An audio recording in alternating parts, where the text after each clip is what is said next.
I run for president because I think our country's in trouble. And I've spent all my life in training. I'm the only guy who's been a congressman and a governor.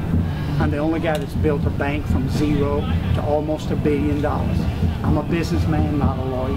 I believe in America. So now tell me, you know, you're one of many Republican candidates going into this New Hampshire primary.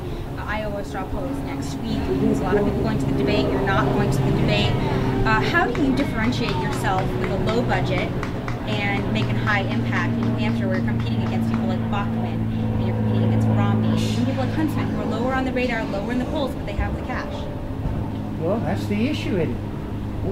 Who do you want as president? Somebody who takes $1 million check?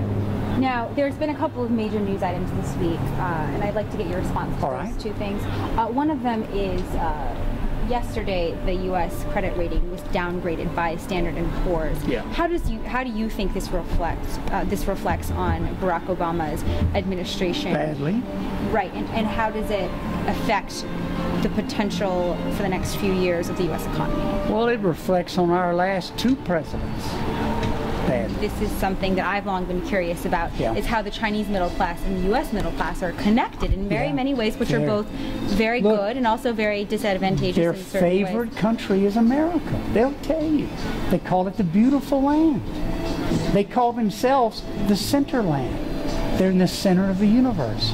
I understand that. The middle class is not big enough in China. It's bigger than in America. There's just so many people. Look, there's a lot of love here. And I have to be careful not to be disrespectful. I'm not talking about the people of China. They were born and have worked themselves into a dictatorship, the Communist Party. It's not a free country. There are no votes. They can't select their leaders. I'm not blaming them, but I hold their government responsible for unfair trade. We're going to break it. And in terms of U.S.-China cooperation, there's a lot of things that are very important that globally that the U.S. and China really do need to collaborate on.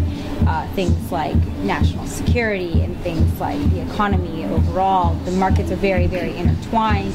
It goes way beyond the labor and the trade issues.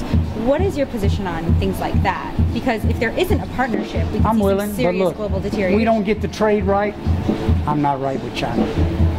I hold them responsible for stealing our jobs. You hear me? I hold them responsible for the men and women in Iowa and New Hampshire and South Carolina and Ohio and Minnesota who used to make things made in America. They've lost their jobs to unfair trade, and I hold the Chinese government directly responsible.